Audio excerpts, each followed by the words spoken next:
Yeah. I tell you what though, say what you will about this episode, Emilia Clarke, when that scene came where she had to snap, her eyebrows did not move an inch. Baby girl's an actress now, all face. We raise our glass to our Khaleesi because she got wrecked. Hi everyone, welcome back. And first of all, I just want to say thank you all so very much for all the amazing response and feedback that I got back on the previous video, for me to have published it so late, and so late in sort of like the general conversation about the episode, for it to have gotten the response it did, and I haven't made a video in 4 months. It makes me feel so joyful and happy and gracious, and thank you so much for caring about what I have to say. But because I am making this and publishing this on a Saturday and the final episode is on Sunday, I didn't want to cover the same territory that so many other people have done. Binge Mode has a great episode about this. Videos have been made about the whole foreshadowing blah blah blah thing, so I don't want to cover old territory. So instead, what I actually want to tackle and talk about in this episode is the concept of madness as it has been presented in these final episodes with Dany, with her arc, and kind of discussing this long-standing issue of using madness as sort of a shortcut to instability, and sort of dealing with why this sort of like mentally ill twist is, one, very gross, two, bad writing, and three, how it involves having one set of rules for Dany as a character and another set of rules for every other male leader that we've had on the show thus far. Let's start off by setting this and making this very clear. At no point in the show series has it ever established that Dany herself is mentally ill. Is Dany capable of being cruel? Is she tyrannical at times? Is she cold? Yes. But she has never been set up in the show as being mentally ill. And this is very important because, like, as someone with mental illness, it is very upsetting when you constantly see sort of like storylines wanting to make it seem like as though being sad for one day is like the catalyst for becoming an evil person. Like, I know that we've all read The Killing Joke, but even Alan Moore thinks it's like a little pretentious now, so I think we should just all like get rid of this one bad day scenario. Like, serial killers and all these people who have like a history of mental illness who do bad things have a long-standing history of doing those things. They didn't just wake up one day and decide, I'm gonna, burn a city to the ground. It was a culmination of many different events in their history. Specifically dealing with Dany, we need to separate two different things. There is plenty of reason to view Dany and her story through the lens of imperialism and colonization and white supremacy. Like, all of those narratives exist within her character, within talking about her, and all those are very, very important. Nothing in the events of this episode is tied to those critiques. And I say that because I think it is problematic to think of this Mad Queen turn as a commentary on how she treated the brown people of Essos, the Dothraki, the people in Meereen. This should not be seen as a critique on that. It is not, because no one had a problem with her doing that in universe until she went to Whitelandia and then started burning their people. Then they were upset. But in the context of the show, we have always been made to see Dany's actions as survival. Daenerys purposefully, recruited, got the Unsullied on her side because they were a force that was groomed to not riot, to not sack a city violently, to not rape, to not pillage. They were made to be a very structured, organized army. And that's why she picked them. And so for Grey Worm to start a riot in King's Landing is almost to say like that giving Grey Worm his humanity was a mistake. Because it undid all that training. But I think that's kind of what is happening with that regard. But in general, Dany's, you know, burning of the masters, even when, and crucifying of them, even when she found out that, like, some of them were innocent, she did that all seeing them as the enemy. They were not innocents, you know, they were not, you know, innocent women and children. To her, these were political rivals, prisoners of war, if we include what happened with the Tarleys. All that stuff is different than her going into King's Landing and just burning people.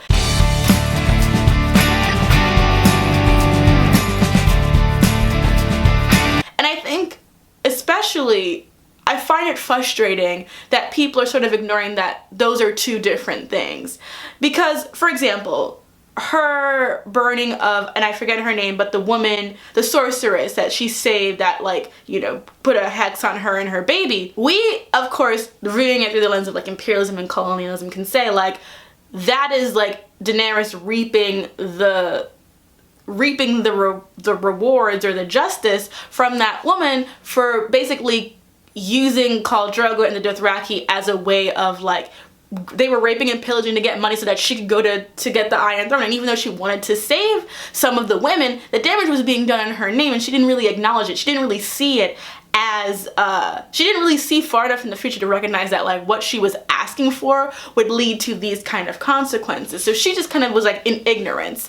And so, but she thought that she was showing a mercy to this woman and not knowing the trauma that she had gone through.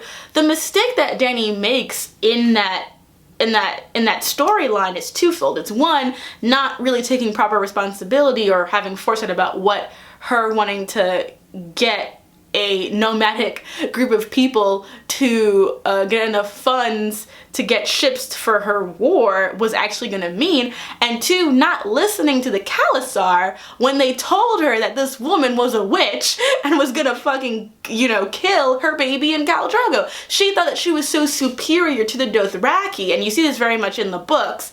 She thought she was so superior to the Dothraki that she was smarter than them, and she wasn't. That is the kind of egotism and sort of like Targaryen ego that in the book leads to the threat of Dany being, you know, the Mad Queen and that kind of incarnation. In the show, you know, it seems like Dany's mercy is being spit back in her face. Her burning that woman and being that pirate is framed as badass.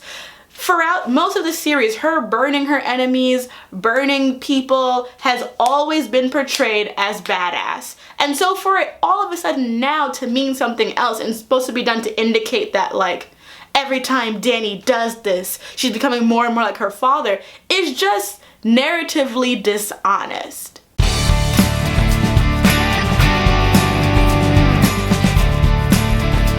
Whenever the Tarleys are brought up, first of all, I'm always like, fuck Sam's family, I don't care about Sam, I don't care about them, I don't care about any of that. But I think it's always interesting to me how, like, everyone's like, she should have just taken them as prisoners of war. And I'm like, with what resources, boo? Like, if she took them as POWs, they weren't gonna be humanely like, held. Like, she doesn't have an infrastructure made for them. She has stuff for her troops, and that's it. Like, she doesn't have camps to hold POWs. So, like, she couldn't have made them POWs, but, like, they probably would have had to deal with completely vile conditions, but I guess people are okay with that. But also, the Tarleys as a house were already rising an insurrection to the Tyrells, which was their, like, the house that they were under in favor of the Lannisters. So they were already traitors to begin with. And Daenerys gave them a choice. You can join me or you can not. And then the father was like, you're a foreign bitch, I don't trust you, goodbye, I'm following this other rando woman who is a terrible person. And then the brother chose to stand beside him. I don't see why Dany should have just been like, put them away. She has to come and make a point. Also understand that in Westeros, there has never been an unchallenged female ruler of the Iron Throne. If you know anything about the Dance of Dragons, I won't get into it all here, but I'll link to the whole Wiki of Ice and Fire post about it. But, like, whenever there has been a potential female Targaryen ruler, she has always been undermined. And Daenerys knows this history. She knows that she's a young woman in foreign territory, like, and she has been told her whole life that there are people in Westeros waiting for her to return, that there are factions of people that are behind her to help her be queen because she is the lost Targaryen heir, and she gets there and she don't see none of that shit. And so for her to disconnect, like in the scene where she's like, when I went to the place the slaves rose up, why are people in King's Landing standing up? And Tyrion's like, cause they weak. It's a strange concept to her because she has been told her entire life, they're waiting for you, sis. They're waiting for you to cross the narrow sea and bring them back to victory. Not to mention, she supposedly had like Highgarden, Dorne, which is apparently still a thing, and the Iron Islands, and all these places supposed to be supporting her, and nada. So to her, she's seeing as like these people want to be in this situation, because I was in other places where they were worse and they were just like, oh, we'll fight back. So to her, there is a disconnect between like what she was told would be waiting for her when she gets there and what's actually there. I also take a lot of frustration at the idea that like Dany killing people with dragonfire is therefore worse than executing people, because from the very beginning of the series, we see Ned executing someone who is innocent for breaking the law. And that is seen as justice because he's swinging it by his own hand. And it's like, well, Dany can't breathe fire herself. She's not a warrior. You know, dragons are her symbol. That's her thing. She's the mother of dragons. She uses her dragons. Those are her weapons. I personally am like, Varys went down like this. You know, Theon could barely chop a man's head off. So, like, that's a skill, girl. You gotta know how to do that. And so, like, the idea that her using her weapon, which is dragonfire, is more violent or more cruel than any of these male people just slashing people down with their swords and gutting them, giving them wounds that they will never recover from, even if they do survive, is seen as like a form of like more humane. It's such an arbitrary sort of concept. Like, death is death. Like, they're not being tortured. Like, they're being like, it's only if they like get like a side hit, but like if she's face forward like bleh, like they dead. Hit myself in my own lock. Like they're dead. So to me, that's a semantics conversation, especially when it comes to Varys, because I think what the books really do with Dany is they make it clear that like she's been prophesized to be betrayed. So Dany is paranoid, and that paranoia, that specific thing, is that she does inherit from her father and is continuous throughout her journey. That, because they took out that prophecy, was never set up in the television show. And so even that element of like her always being paranoid is not something that even came up until just this season. And honestly, for good reason. Because like, even though I love Sansa, that's my girl, I'm still thinking that like she right. But the whole conflict between her and Sansa, while I tried to give it a lot of grace in the beginning, when you think about how Dany was totally open about giving the Iron Islands independence with Yara, but she's like so like with Sansa about the North, even though she's in love with Jon. It's so shady to show that they're just kind of building conflict. And I think especially what bothers me, she has done everything up to this point that Tyrion has asked her to do. She has held back when they've told her to. She has, you know, helped out people when she told her, at great detriment to herself. But let's be real, like, Dany going to the North to help, and even though her dragons were not the final nail in the coffin that people thought it would be, her dragons helped them win. Without those dragons, they would have been fucked. Without her army, they would have been fucked. Point blank. So they should be grateful, because the bitch lost half her shit just going up there. She should have just gone and slashed Cersei and then came back and helped them hoes, because clearly like that would have probably been the better deal, because then she could have came with the entire King's Landing army. But you know, Jon is not a thinker. He's not a thinker. So she did all of this stuff, and like everyone's being all rude to her. She's helping out, and yet because she responds to the failures of her team with frustration, everyone's like, the bitch is crazy. And it's just like, no, the bitch is frustrated because you guys are giving her bad advice on a continuous loop, especially you, Tyrion, like still talking to Cersei through walls and shit, like ludicrous. It's like they're gaslighting her to make her seem like she's, like Varys was trying to poison her, and instead of going to her face to talk to her about this, to actually be an advisor and helping her, his initial reaction is just to go behind her back and try and kill her and try to undermine her. And yet we're supposed to be like, man, Dany is losing it. Like, it's so aggravating because, as people have said, just because there have been hints of her having a darker side, it has not led up to this. We do not call Tywin mad for telling the Mountain to go rape and slash and burn the entire Riverlands, right? We view that tactically. We do not view Jon as a mad person, even though he hung several people who tried to assassinate him, including a small child who was rebelling against Jon because the Free Folk had horribly murdered his family in front of him. So it wasn't like he was doing that shit for no recourse. Like, he had a reason for it, and they had reasons to think that he was being completely, you know, redonkulous in his framing. But again, Jon is not framed as mad. He's just framed as like being on the right side of history. So when we view all these men who have done terrible things, even Robert Baratheon, who abused his wife, raped his wife, terrible ruler, terrible king, like, where was Varys then? Why wasn't he poisoning that dude and getting rid of him? And I had to remind y'all that, like, the Mad King was only disposed because Robert Baratheon was salty that Rhaegar took you know, Ned's sister because he was in love with her and she didn't want him back. Not because the Mad King was paranoid, not because he had done all these things.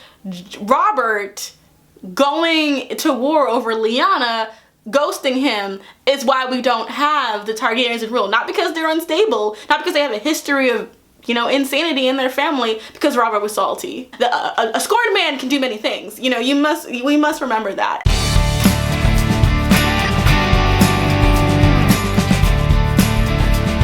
I wanted to bring up two characters, Azula from Avatar: The Last Airbender and Callisto from Xena.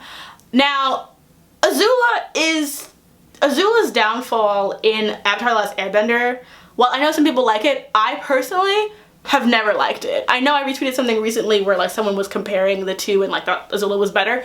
I strongly disagree with that. I don't think that it's terribly written in the same way that it is with Game of Thrones, but I really dislike the fact that Azula was written to be like a narcissistic, almost sociopathic character, and then all of a sudden she was having a whole bunch of other symptoms that have nothing to do with those prior conditions. You know, all of a sudden she's dealing with these, like, huge feelings of inadequacy and loss of friendship that she has through manipulation, and, like, her losing her friends, and then the little stuff with her mother. And the thing about it is that we do not spend enough time with Azula in a sensitive mental state to think that her relationship with her mother means that much to her, one, besides the fact that, like, my own mother thought I was a monster, and she's like, well, she was right, fuck it, you know, like, there's not enough time spent on Azula's mental state to really understand why those relationships matter to her, because it doesn't seem like they do. Like, Azula doesn't have friends, she has accessories. Like, if she was a sociopath or a psychopath, either one, she wouldn't care about those relationships. And all of a sudden she's having these visions, so it's like, does she have, like, why is she hallucinating now? Like, all of this stuff is like, it goes from just being like a narcissistic person to her being like completely mentally unstable. And that is a fucking leap, because there was nothing leading up to that. And it's all done to depower her so that Zuko can win. Because Zula is better than Zuko. Like, facts. And so they had to make her weaker. And to make her weaker, they made her all of a sudden severely mentally ill. With no real, you know, just for me as someone, even when I watched it then, with no real understanding of, like, what was she mentally ill from? Like, all of a sudden she cares about her mom, all of a sudden she's feeling with all these inadequacies that she should not have because she knows she's a bad bitch. That's the thing about it too, is that, like, when she says to her father, like, you can't treat me like Zuko, I'm just like, girl, you're not. Like, he doesn't even want Zuko around, you're right behind him. Like, all of these sort of feelings of inadequacy start bubbling up in her in response to things that I think are kind of like not well constructed. It's portrayed better because we have multiple episodes to see it. It kind of starts with, like, the beach episode is the first time you get, like, a really solid indicator that Azula has a mommy issue, and then it kind of, you know, with I forgot the episode where they, like, the boiling room, is that what it's called? And then that two-part episode where, like, Mai betrays her, like, that's kind of the next curl of it. but it's such a quick succession that happens in the finale, in the final 4 episodes, that it's still, to me, it remains unsatisfactory because it just relies on the assumption that Azula must be going through something, like she must be mentally ill. What is it? Girl, we don't know. In comparison, a better example is actually Callisto. Like, Callisto is also kind of a problematic character because, like, in terms of just talking about, like, mentally ill representation, because Callisto is kind of like a random hodgepodge of, like, she's crazy, blah, blah, blah. But what I will say about Callisto in comparison to Azula is that you get a very clear indicator of, like, why Callisto is unstable, even though it's not a defined instability. She was deeply traumatized as a child, and because there's no therapy, she ended up emulating the negative forces around her, and it turned her into, you know, a murderer, a cruel, dangerous, you know, person who learned to take bliss in that darkness inside of herself. And even though it's not well defined as like a madness, there is a thorough line of understanding how she became that way. She, like, you know, many killers who grow up in, like, if you look at serial killers who grew up in abusive childhoods or grew up in, like, environments that were very violent, they begin to emulate that. That is what we see Callisto do. She mirrors herself in the form of the person who harmed her.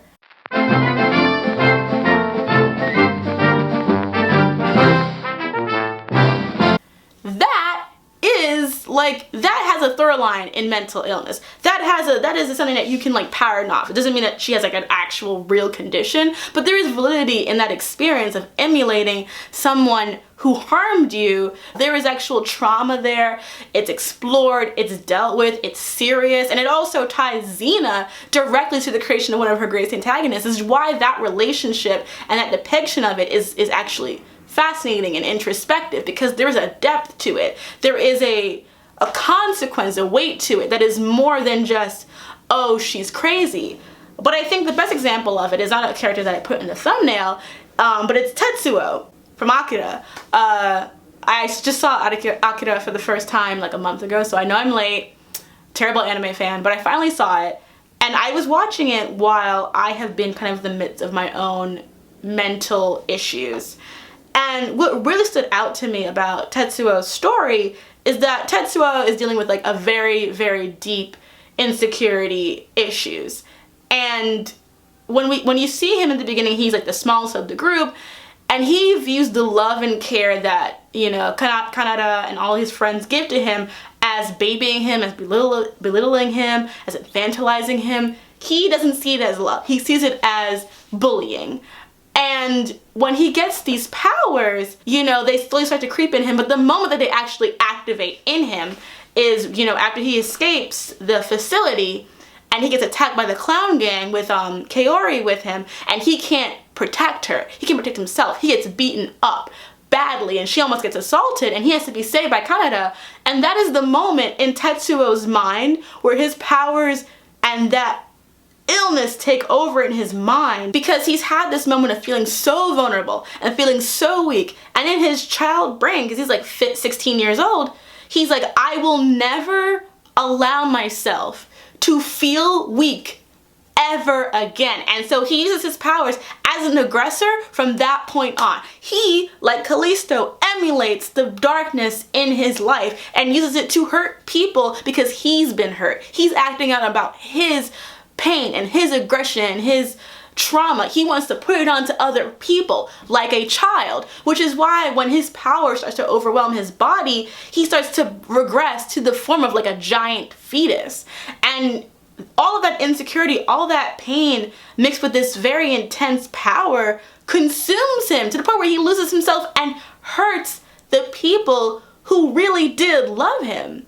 Because And I can tell you, as someone who has depression and anxiety, that's my greatest fear, is that my feelings and my pain will overwhelm me to the point where I will push people away, or I will like force people away, or I will destroy relationships that really work, because I am just feeling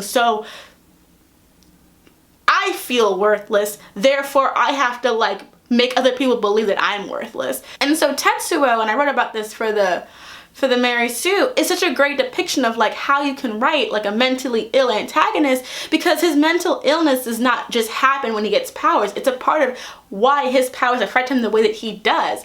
And also, when he starts to lose control, he starts to panic. He's scared about it because he was just playing around. I mean, that's kind of the fucked up thing about it. He's killing all these people, like, you're doing this whole thing, but he's doing it wearing like this Superman cape. You know, this like ripped up Superman cape. He's doing it in this kind of farcical way of like thinking of himself as like this boy king, like, I'm in charge now. It's just this childish way he's handling things, you know. And that's what makes it so sad and so tragic about him, is because when he finally starts to realize what he's doing, he's like, Kana, you need to go. Like, he wants to like save the person he was literally just fighting, because now it's not fun anymore. Now he really realizes that he's ruined something important to him. And that is what makes that movie so powerful. I know that technically it's about corruption of power and blah, blah, blah, blah.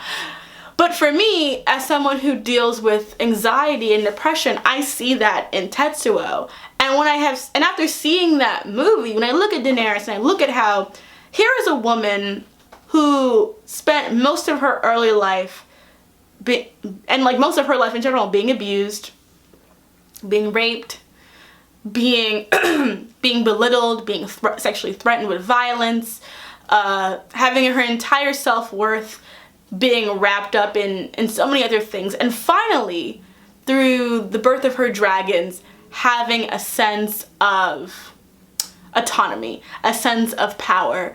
And throughout the books and throughout the series, she wants to be a hero. She wants to be a savior, but she also wants to not feel powerless ever again. She wants to be queen, not just so that she can be queen, but so that she will have so much power that no one can ever hurt her again. But it also says something about Daenerys as well, that she named her dragons after a brother who died, who she never met, the brother who abused her, and the man who raped her.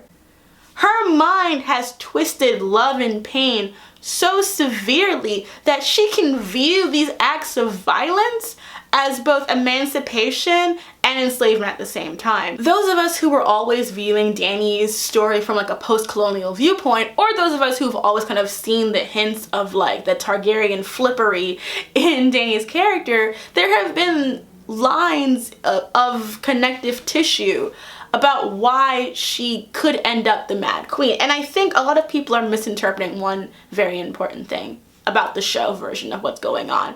It is not that there have not been hints or indicators that that could be a possible place for Dany to go. It was not established until this season, because there has been at no point until now that we have really seen Dany be viewed as a dictator and a tyrant. You know, when she murdered everyone, all the other calls, no one said that that was tyranny besides the brown people who were reading it, again, from a post-colonial, discordant place. They were saying, like, she destroyed an entire culture. Like, that's fucked up. Shouldn't we care? Most people did not. When she was saying all these things and, like, doing all these things in season 2 about, like, I'll burn your cities and da-da-da-da, everyone was like, girl, what up? But then you see it from the perspective of, like, most fans are like, she's helpless. She's trying to like help her people. She's gonna boast and do whatever. It has never been, and even when she like put Zara Zandaxos and one of the Dothraki handmaids that she had to die in that vault, something that did not happen in the books, mind you, you know, the scene that we see with her is her walking away with her 3 dragons and they're all like, hi mom, we missed you. So like, again, no critical interpretation on screen that what Dany is doing is bad. Not until this past episode are they like, you know, the way that Dany just like watched her brother get killed just shows the coldness in her. And I'm just like, y'all can really eat one, because like, how are you gonna say that her like being detached about the death of the man who like twisted her titties when she was like 14 years old is something that we should really be like, oh shit, that's fucked up. Fuck him, you know, fuck him. Yeah. And it's beverage. I was supposed to be drinking throughout most of this video, but I got so hyped up that I couldn't really manage it. How's my toe? In conclusion, not only is the writing around Dany's madness in terms of the show poorly handled, poorly constructed, and honestly not enough, you know, blame is being put onto Tyrion's doorstep and for the fact that he has essentially, like, he basically screwed the pooch so badly that we came to this point. Because here's the thing, like, after watching this episode, y'all gotta realize something, right?